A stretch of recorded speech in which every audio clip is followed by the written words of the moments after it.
Thanks for joining us today. What you're about to hear is a presentation of Hickory Grove Presbyterian Church in Mount Juliet, Tennessee. To know more about the church, visit their website, hickorygrovepca.org.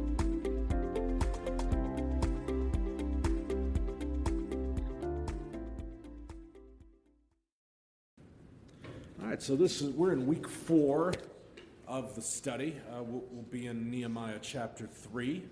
You have a map here with you. Very thankful to Al here for producing these and bringing these. And the internet. Via the internet. For the recipient of many people. We've got a chapter of names today. And my understanding, Jill is volunteering to read and pronounce them all in the original Hebrew. Oh, you want to read? All right. I can stumble through it. You can stumble through it. It's... Thanks. Okay. She's probably I know. All right. Rebuilding the wall. All right, here we go. Then Eliashib the high priest rose up with his brothers the priests, and they built the sheep gate. They consecrated it and set its doors. They consecrated it as far as the Tower of 100, as far as the Tower of Hananel. And next to him the men of Jericho built. And next to them Zakur the son of Imri built. The sons of Hassanah built the fish gate. They laid its beams and set its doors, its bolts and its bars. And next to them Meremoth the son of Uriah, son of Hakaz, repaired. And next to them Meshullam the son of Berechiah, son of Meshezabel, repaired. And next to them Zadok the son of Baana, repaired. And next to them the Tekoites repaired. But their nobles would not stoop to serve their lord. Joiada the son of Paseah and Meshullam the son of Besodeiah repaired the gate of Yeshana. They laid its beams and set its doors, its bolts, and its bars. And next to them repaired Melatiah the Gibeonite, and Jadon the Meronothite, the men of Gibeon and of Mizpah, the seat of the governor of the province beyond the river. Next to them Uziel the son of Harhiah, goldsmiths, repaired. Next to him Hananiah, one of the perfumers, repaired. And they restored Jerusalem as far as the broad wall. Next to them Raphiah the son of Hur, ruler of half the district of Jerusalem, repaired. Next to them Jediah the son of Haramoth repaired opposite his house. And next to him Hattush the son of Hashabneah repaired. Malchijah the son of Harim and Hashub the son of Pahath Moab repaired another section and the Tower of the Ovens.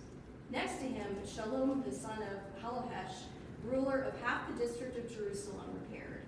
He and his daughters. Hanun and the inhabitants of Zanoah repaired the valley gate. They rebuilt it and set its doors, its bolts, and its bars, and repaired 1,000 cubits of the wall as far as the dung gate. Malchijah the son of Rechab, ruler of the district of Beth Hakerem, repaired the dung gate. He rebuilt it and set its doors, its bolts, and its bars. And Shallum the son of Kol-Hoseh, ruler of the district of Mizpah, repaired the fountain gate. He rebuilt it and covered it and set its doors, its bolts, and its bars. And he built the wall of the pool of Shelah of the king's garden, as far as the stairs that go down from the city of David. After him Nehemiah the son of Azbuk, ruler of half the district of Beth-zur, repaired to a point opposite the tombs of David, as far as the artificial pool, and as far as the house of the mighty men. After him the Levites repaired. Rehum the son of Bani. Next to him Hashabiah, ruler of half the district of Keilah, repaired for his district. After him their brothers repaired. Bavai the son of Henadad, ruler of half the district of Keilah. Next to him Ezer the son of Jeshua, ruler of Mizpah, repaired another section opposite the ascent to the armory at the buttress. After him Baruch the son of Zabai repaired another section from the buttress to the door of the house of Eliashib the high priest. After him Meremoth the son of Uriah, son of Hakaz, repaired another section from the door of the house of Eliashib to the end of the house of Eliashib. After him the priests, the men of the surrounding area, repaired. After them Benjamin and Hashab repaired opposite their house.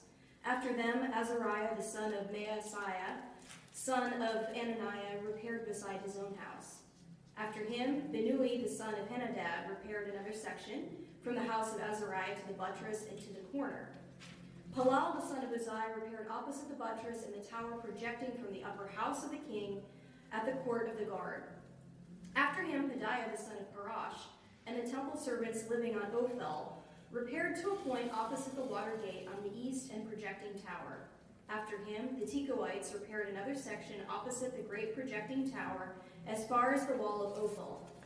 Above the horse gate, the priests repaired, each one opposite his own house. After them, Zadok, the son of Immer, repaired opposite his own house. After him, Shemaiah, the son of Shechaniah, the keeper of the east gate, repaired. After him, Hananiah, the son of Shelemiah, and Hanun, the sixth son of Zelaph, repaired another section. After him, Meshullam, the son of Berechiah, repaired opposite his chamber. After him, Melchijah, one of the goldsmiths, repaired as far as the house of the temple servants and of the merchants opposite the muster gate, and to the upper chamber of the corner. And between the upper chamber of the corner and the sheep gate, the goldsmiths and the merchants repaired. Could you repeat that? No, I don't think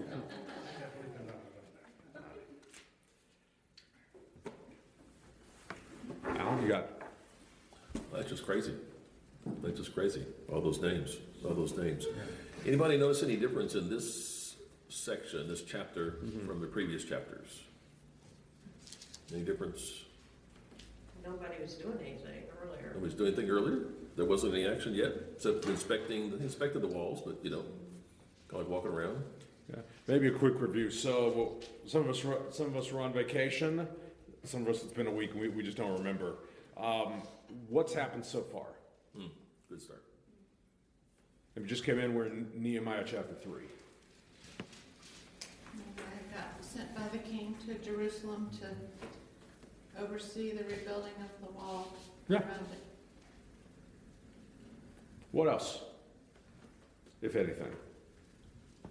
Got there and he was kind of in secret, Mhm. went out at night to inspect. And he walked all the way around the wall. Yeah.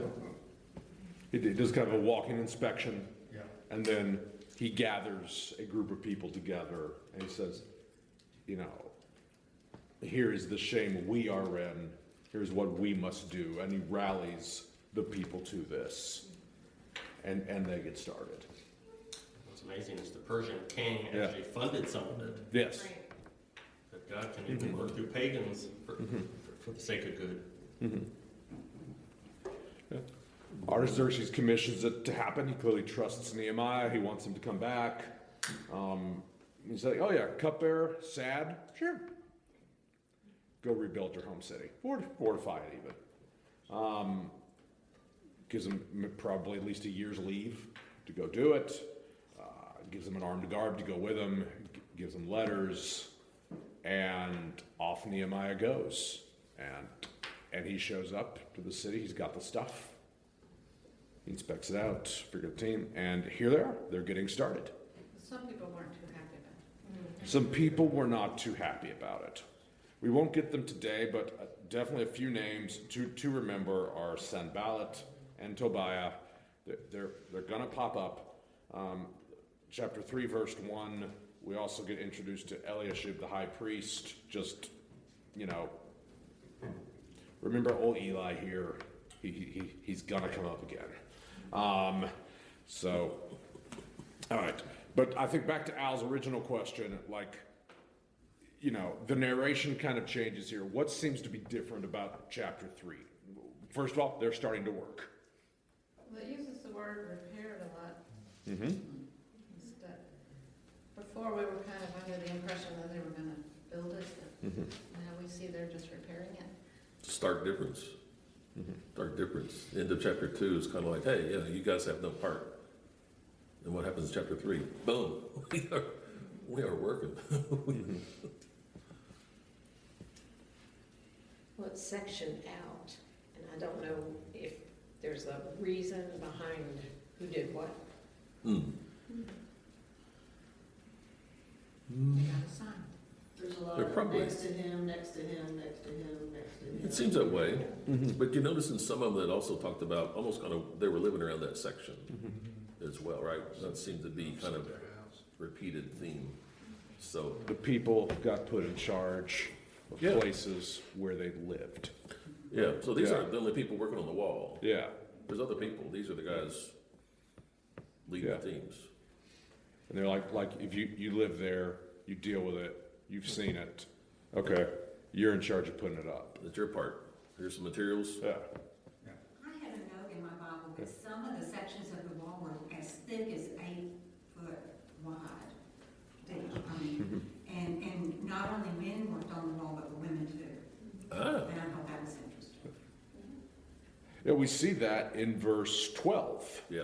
It's like not only this guy worked, but also his daughters. So did you notice anything about the difference in the people working on the wall? Any types of people? Can you say there's any like standard type of person working on the wall? Were they all like carpenters and?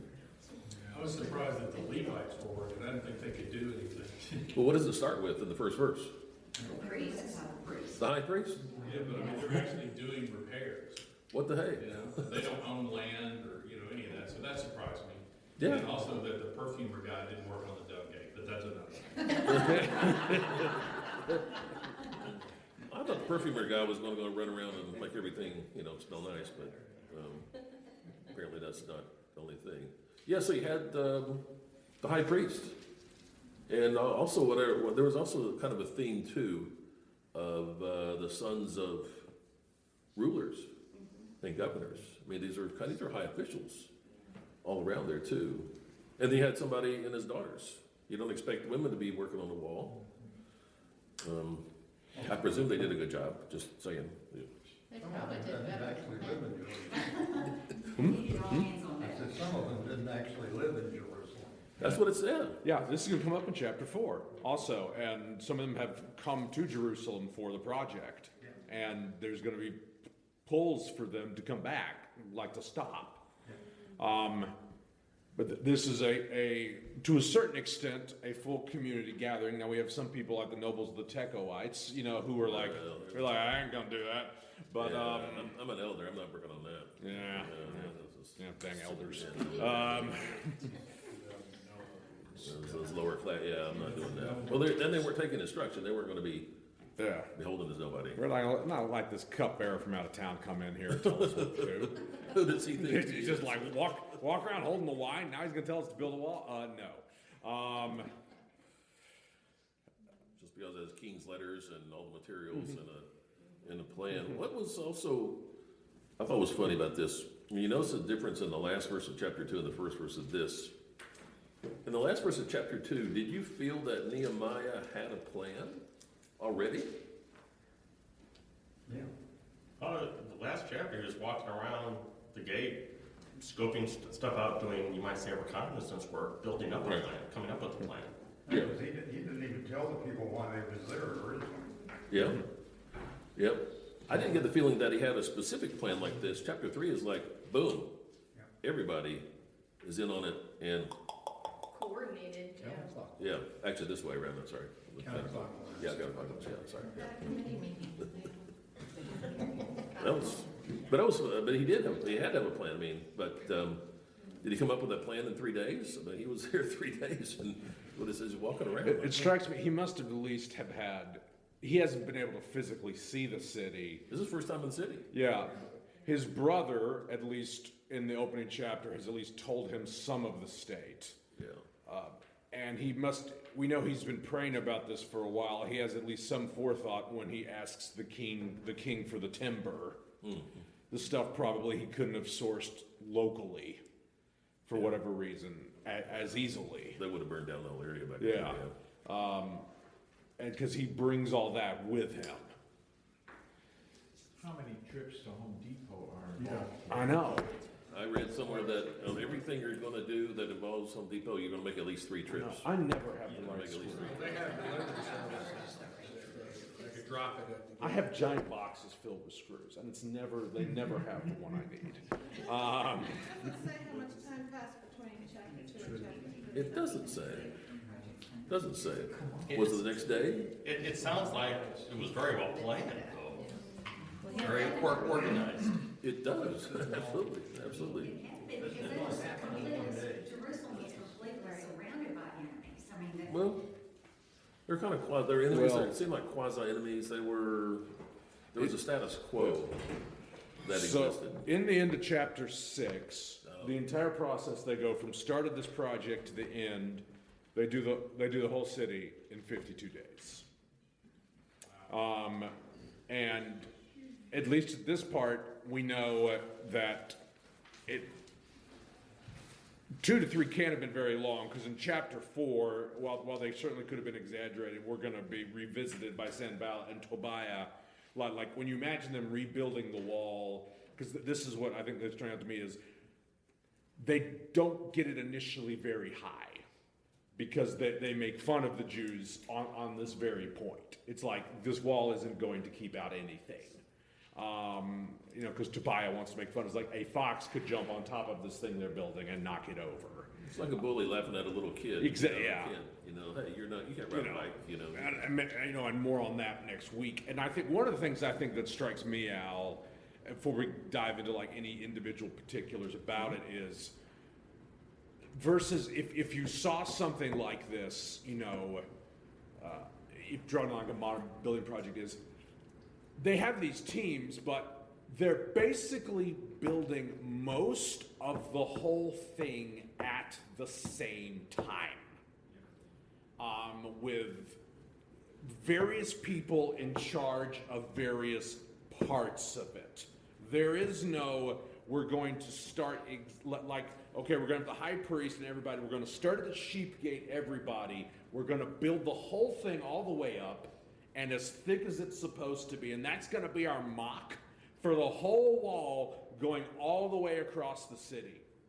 That we're going to build out, we're going to have towers going out about every 30 feet, and then we're going to have some crenellations, and then about every 12 bricks, we're going to stencil in the name of one of the tribes in there. It's like, all right, everybody, we are in shame.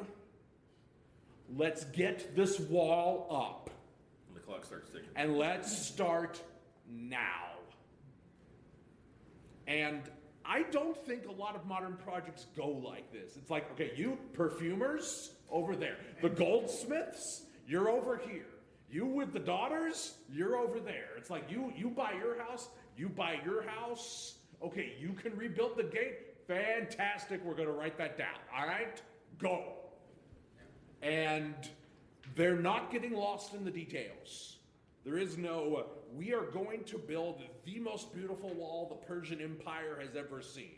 It's going to be a good wall. But it's just, I don't think like, you want to go start something and everybody's like, well, is it going to have this? Is it going to have this? Is it going to have this? And Nia's like, it's going to have what we put at it, but we start tomorrow. And it's like, the first thing we got to do is build a wall. Yeah, it won't be complete unless we start. Yeah. We got to do something. Let's do the maximum that we can with what we have, with the stuff I brought, stuff you have here. Let's get at it. Let's get at it.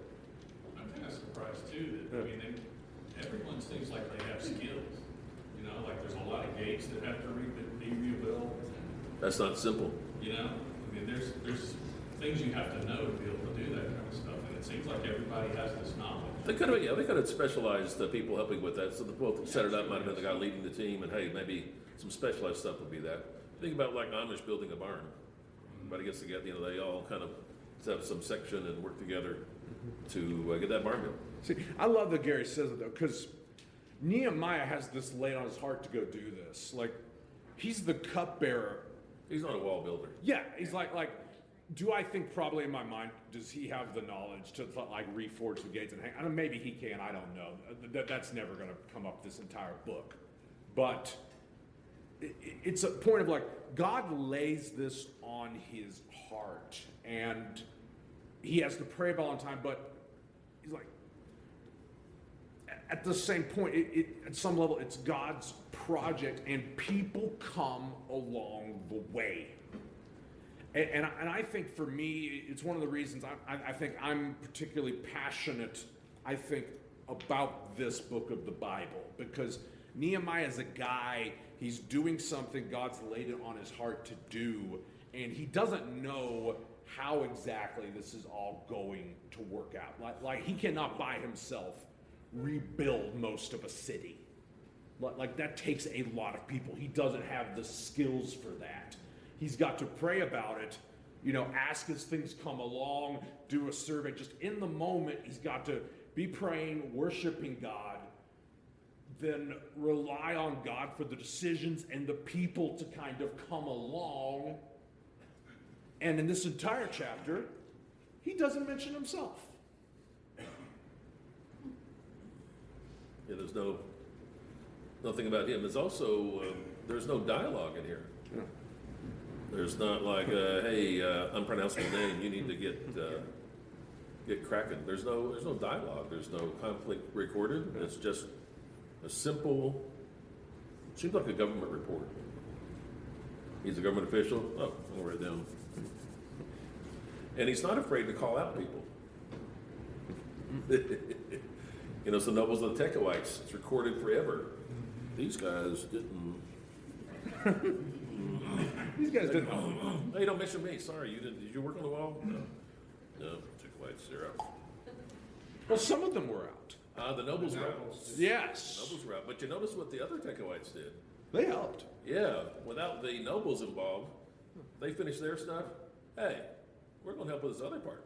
We're ready to roll, baby. We are. I read a commentary last night that said, I didn't realize this, that Nehemiah was like a wealthy, like an upper class person. Is that? Oh, he was a high official.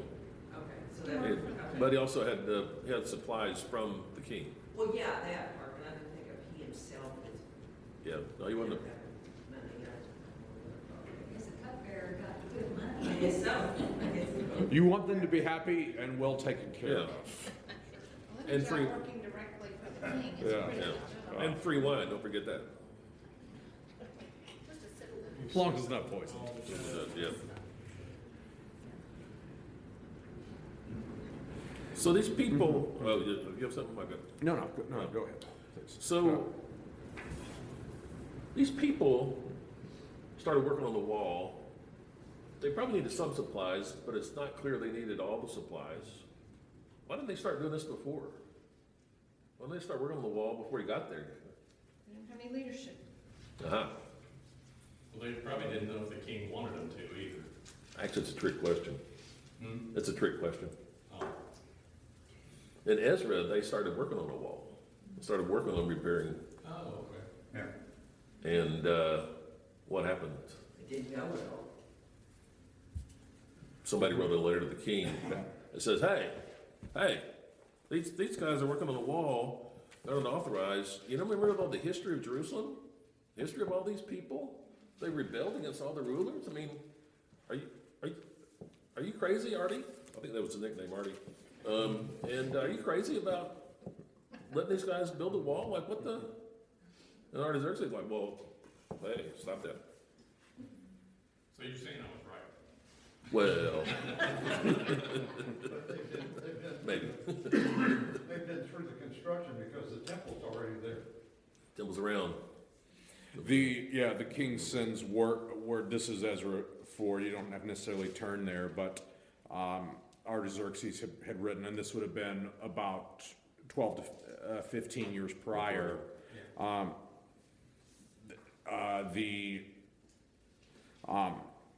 At that time, the troublemakers had written, it says, hey, Artaxerxes, do a search for the history of Jerusalem and the Persian Empire. Will you not see that they are a particularly troublesome province? And they look and they say, oh yeah. And they're like Judah? That's actually they're like, maybe we shouldn't let them rebuild their walls. And so he says, this city shall not be rebuilt. And so the decree is made that they shall not rebuild the walls, but that doesn't apply to the temple. And so in Ezra and Haggai's time, they get the temple rebuilt, but the city is left in waste. Yeah. Temple might not have been as nice as it was before, Yeah, but there were a few people living in Jerusalem, but most of them lived outside. Yep. city wasn't good for protection. Yeah. No walls. That's still going to be a problem. And you can tell the yeah. ones that were living in there because they mentioned that Oh, they're they're by the living right, wall. yeah. But the rest of them are coming in from the countryside. Living across from the gate. So then what's different about this time building the wall? It's a person, Nehemiah. And how did he approach it? So in the previous time, they're like, hey, let's go build a wall. But this time, what was different about building a wall? They didn't just say, hey, let's go build a wall. The king told them. They had a plan. They laid out the back of that too. Have you ever had something in say your business or personal stuff where you just want to go do something, but you haven't actually discussed it with some of the bigger people that are involved with that? I found big people don't like that. Let's just say I've had some friends who've been in that situation. And big people don't like that. They don't like when they're not consulted. Even if it's pretty clear to you that that's okay. But if you haven't really discussed it with the others and the big guy, then, you didn't talk with him. I had a boss who, if I send him, hey, here's what we're going to do. Hey, what are the details of that? And if I send him, well, here's the details of stuff. Oh, what's the summary of that? So I always had to do both. I had to send the summary and the details. And then he said, oh, let's have a meeting.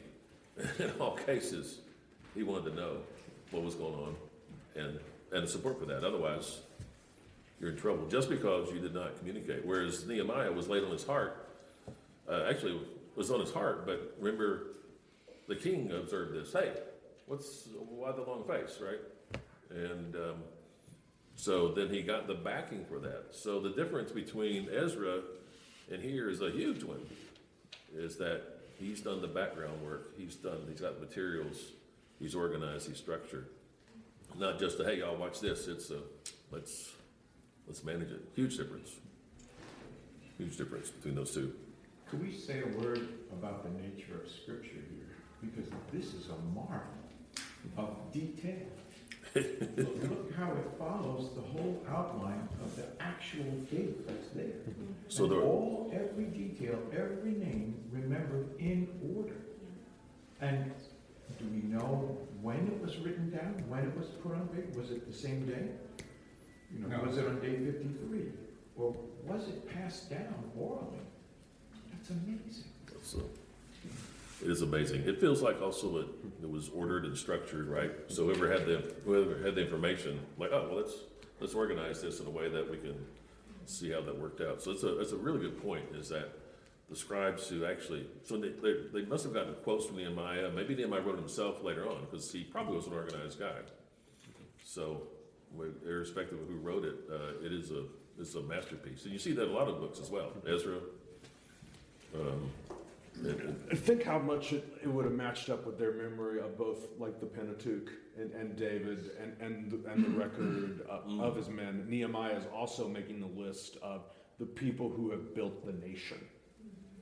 And as they're still a conquered people here, partly, they're going to be able to look back at this later for some generations and say, hey, my family, we were part of the wall builders. It was like, we helped. And then there's going to be honor for these people who moved back into Jerusalem, as we'll see later. Like, it was it was more financially benefit to live outside of Jerusalem than to be inside the city.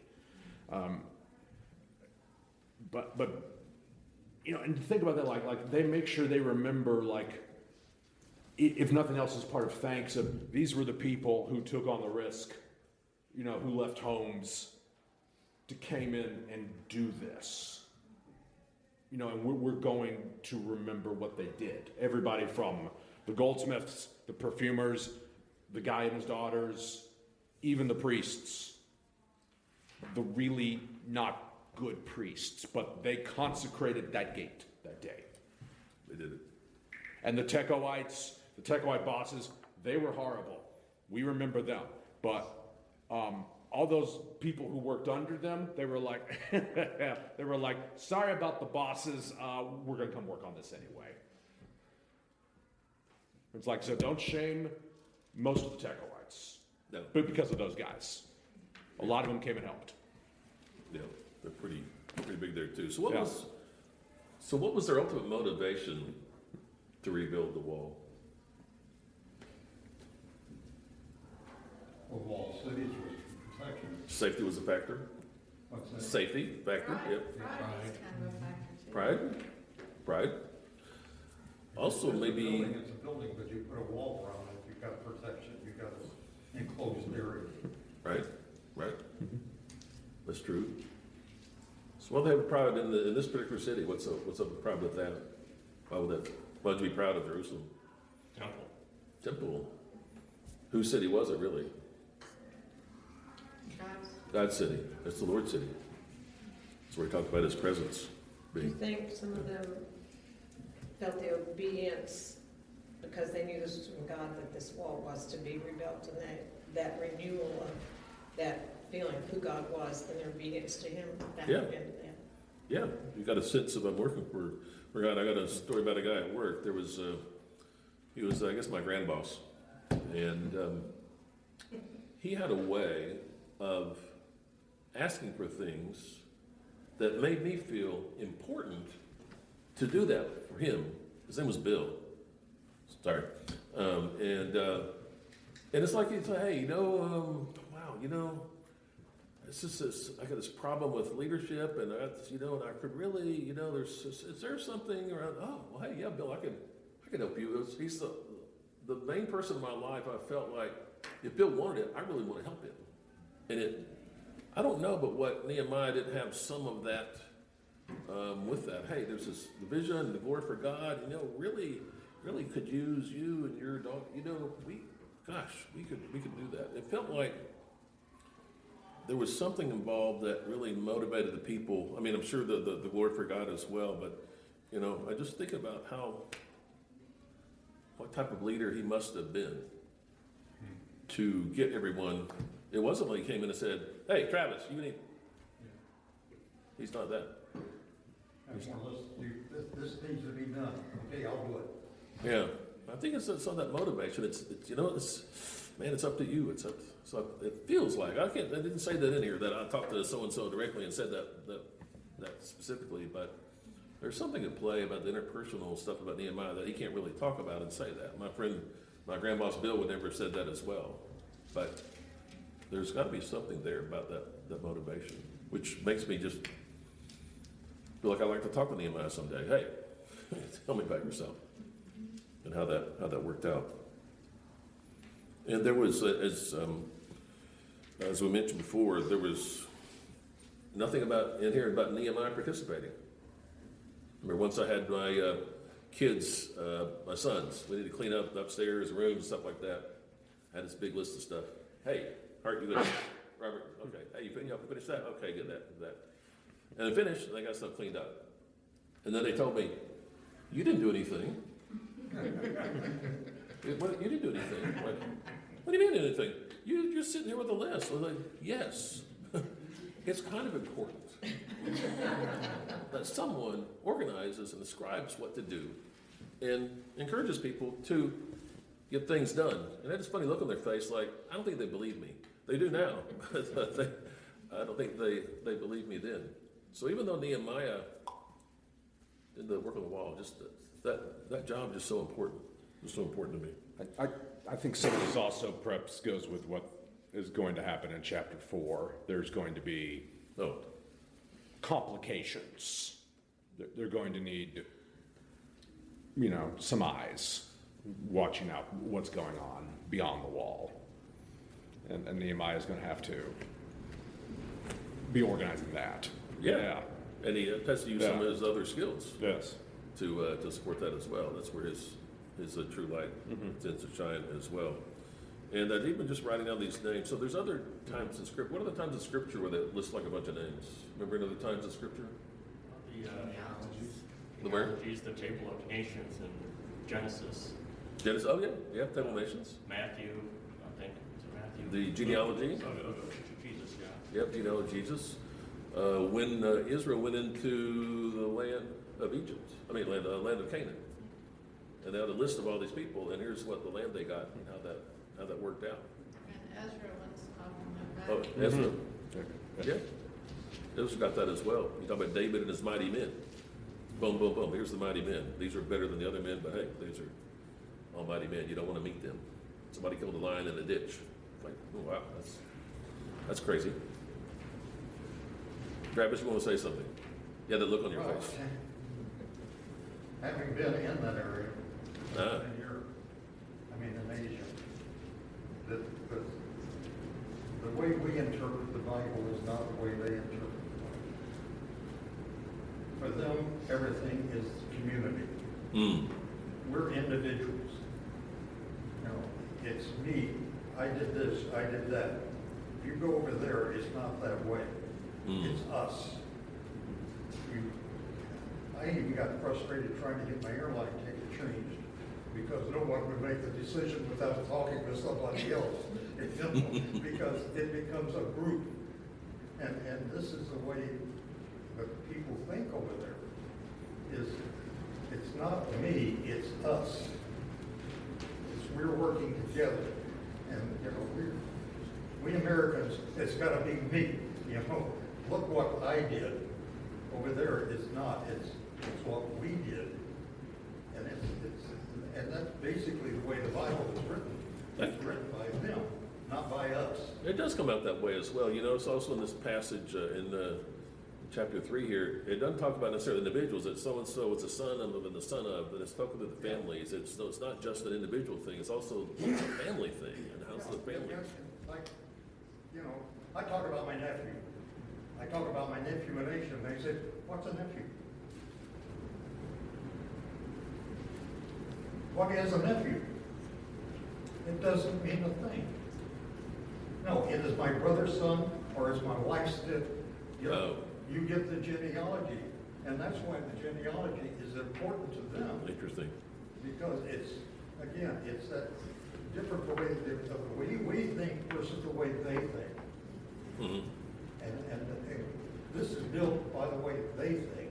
Mm-hmm. It's not me, it's us. Mm-hmm. And you see that all the way through. When you deal with people in Asia, it's going to be that way. Nice. It frustrated me. We get frustrated over there because they don't think the way we think.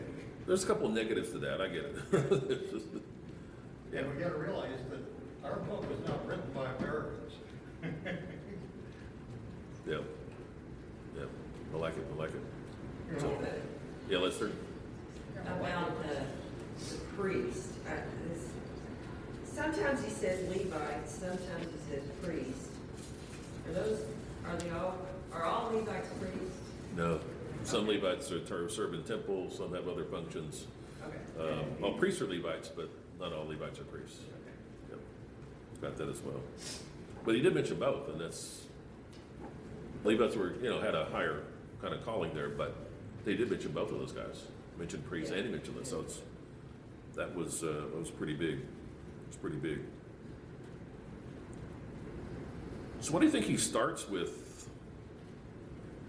Eliashib. Did I say that right, Sarah? Eliashib? You don't know. Okay. That sounds great. Why do you think he started with Eliashib? High priest. Starting with, hey, we got the big guys are in on this from the very beginning. Not just kind of sneaking up in here. It's like, whoa, that's and his brothers, the priests. There you go, Travis. Brothers, they got that. And his fellow priests. Right, and then it said they consecrated the sheep gate. What does that mean to consecrate? They had a ribbon cutting. What's that? They had a ribbon cutting. Had a what? Ribbon cutting. Ribbon cutting.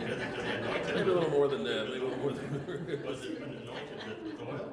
A what? Would it have been anointed with oil?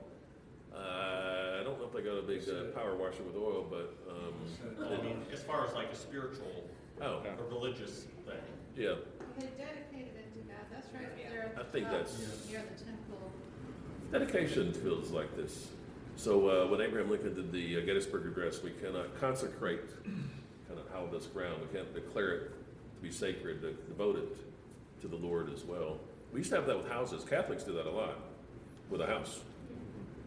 Have you been, I see this in Europe all the time. There's some marking on the door that's a priest has come by and they got some numbers and letters and characters, and I don't know what they mean, but apparently they're significant. But the fact is they have gone and consecrated that house. So we used to do that here some too, as well. So I think that's pretty big as well. Possibly the sacrifice, they didn't mention it, but and they could have sprayed it with oil. I don't know if they could have. Find some oil out. Maybe the perfumers would make it smell good. So got that as well. Another thing about Eliashib, he was a high priest. He was a grandson of the high priest here in Zerubbabel, kind of the last of the kings there as well. So the line is still kind of existed with the high priest coming through at that time as well. Let's see here. What else would you want to cover, Jason? I got a couple more things, but I mean, I think, I always, on some level, try to find the gospel in the Bible, but also I think, for me, sort of part of a takeaway of this is, you do have, and I think Ms. Travis points well to this, you have a community coming together, I think, to do this, and they're not getting lost in the details. They're making it happen. But the motivations are there. I mean, they have the realistic motivations of their day. This is from chapter 2. Like Nehemiah says, we don't want to still be in shame. There's the spiritual motivations. They're blessing the wall for God. They're inspired when Nehemiah says how much God has provided for him in Susa. And that rallies them together. I mean, and there's the future, there's the protection, monetary concerns. I do think, though, there is this point of, it's like, for Nehemiah, when you go about doing something God's way and relying on God, it's like things can happen that no one would normally expect based on present conditions. Like most everything beyond physically, beyond Nehemiah showing up with a lot of timber, everything was there necessary to rebuild this wall. There's the problem of political permission, but the wreckage is just there, and they've all just gotten used to it. And how many things I can think of like that are in my life or that I've seen in people's lives. It's just like the wreckage, the trash, the detritus, whether that's spiritual, physical, whether it's my room as a teenager and it's been so messy. And you said, and mom or dad walks in and they said, Jason, why don't you clean this up? And I'm like, what do you mean? It's fine. I know where everything is. I have an assistant principal at my school. She's famous for her piles in her office, our curriculum principal. And you just go in there and you're just like, oh my God, like this spreadsheet. She's like, what? I know where everything is. And she's like, tell me a document. And I'll say this file, and she'll just reach over to pile 5, stack 7, and it's all unlabeled except in her head. And she'll just pull it out. But on some level, she's just incredibly used to it. But it's not the best way. It's not what God would have. There can be something better, richer, a different life, a fulfillment of God's promises. But they have to rely on God, offer it for God's timing and God's way. And then look what they can do when they get unified, lay aside their different tribes, different families, different professions, and work on this together when they don't get bogged down in the I'm scared, I want to be in charge, you want to be in charge, you want to be in charge. It's like, no, this is worth doing. And then all what Nehemiah really has to do is what he does in chapter 2 and we'll do in 4 is then separate, okay, who are the people who have a part in this and who are the people who do not? The people who want to work on it, you help work on it. The people who don't, you get out of here. Don't. I don't know. Other thoughts around? I was thinking the analogy of how the city looked. Yeah. Think about your pictures of Germany after World War II, like 1945. So Not good at cities. oh yeah, so if you think about how beautiful things look in, say, Munich or Dresden or Berlin now, those are rebuilt. All those cities in Germany have been rebuilt. There's very few that were not just leveled and completely rebuilt. And they didn't do it like next day. Yeah. You know, their first thing was survival, right? You got to survive, you got food, you know, all those things is the thing. But Speaking of women, you mentioned the doctors of whoever helped build the wall after World War II, for every one man, there was 4 women in Germany. So a lot of the women did a lot of the rebuilding. oh, There or in the Gulag, yeah, huge amount of work. That's true. That's true. which is the same as getting killed. It's worse. Yeah, it is worse. The women did that. That's true. That's true. And besides all these others too, there was mentioned one guy in here I thought was interesting to me. Verse 7. Sarah remembers this, of course. Well, not the other day. Gibeonite. Who remembers the Gibeonites? What were the Gibeonites? They were the group of people who lied to the tribes of Israel about, oh, we're from a far land, harbor us, give us safety. And when Israel found out that they were locals, they said, all right, well, you're going to be indentured servants, you're going to be our slaves for the rest of the time, but we're not going to kill you. But so ultimately though, they became part of Israel. Right. Yep. Which was, you know, they assimilated, even though he's still a Gibeonite, right? So I'm still from Murfreesboro, so people look at me down like that, so I get that. But you know, so the Gibeonites, so wow, even these people who had been subjugated and, you know, the water carriers and whatever they were, they're part of the community. They're building, they're making it happen. So it's truly, as Travis mentioned, families, community, the whole community. So not just, there's individual families, but they're actually one. There are layers over there. Right? There are, but I was going to this different direction, that there's one big family here. One big family building together for the glory of God and the future and safety of his people. Did one of you say that there was somewhere written that when they finished, some people finished up their stuff, they went to another area and helped? Right, the Tekoites, right. Where's that? I didn't see that. Verse 27. Yeah. It doesn't say, but they were all the Tekoites were previously working on another section, and then they repaired and did another one. First mentioned in verse 5. Yeah. Yeah. And then verse 27. Yes, so because their nobles weren't working with them, they could do it faster. They're like, hey. That's also true in my workplace.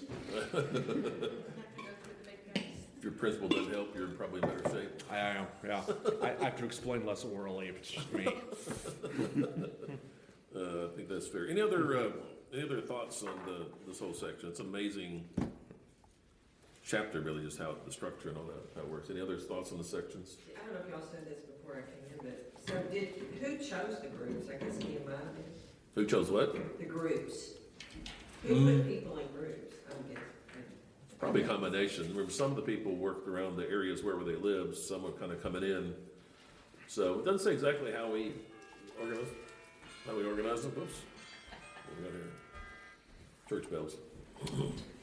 I think that's a point, though. I think even like, because Nehemiah in chapter 2, I think it's the same part when he talks to Sobala and Tobiah. It's like the people were invested in the part of the wall around where they lived. Like I think there's a lot of applicability there.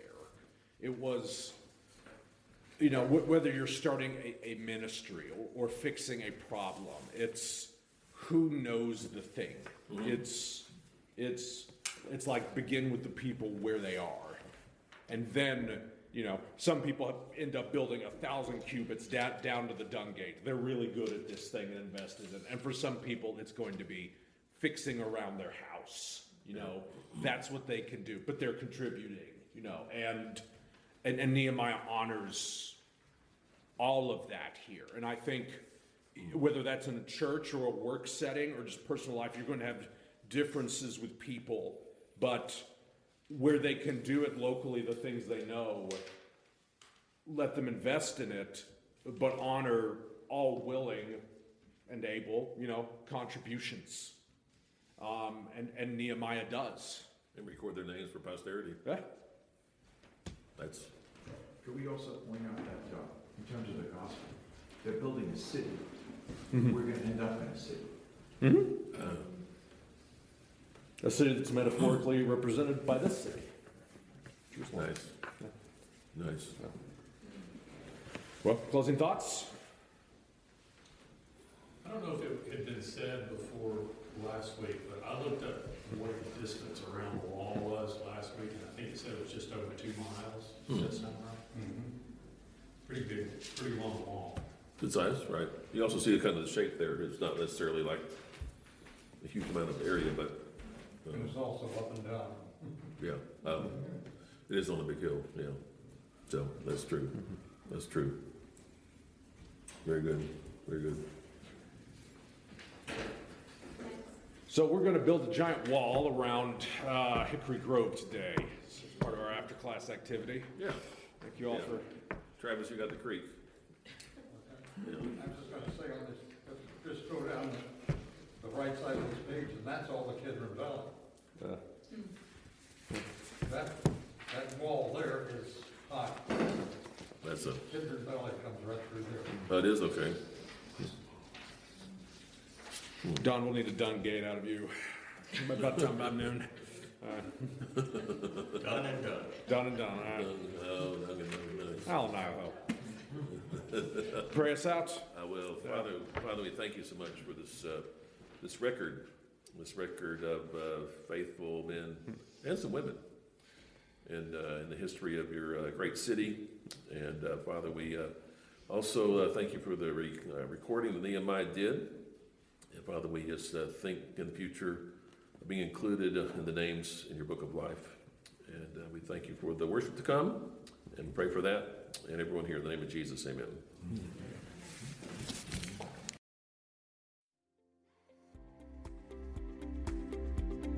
This has been a presentation from Hickory Grove Presbyterian Church in Mount Juliet, Tennessee. Please feel free to share this content with others. We only ask that you not sell or alter it in any way. If you'd like to know more about the church, visit us on the web at hickorygrovepca.org. hickorygrovepca.org. Thank you so much for listening. May the Lord be your glory, and may His glory be your joy.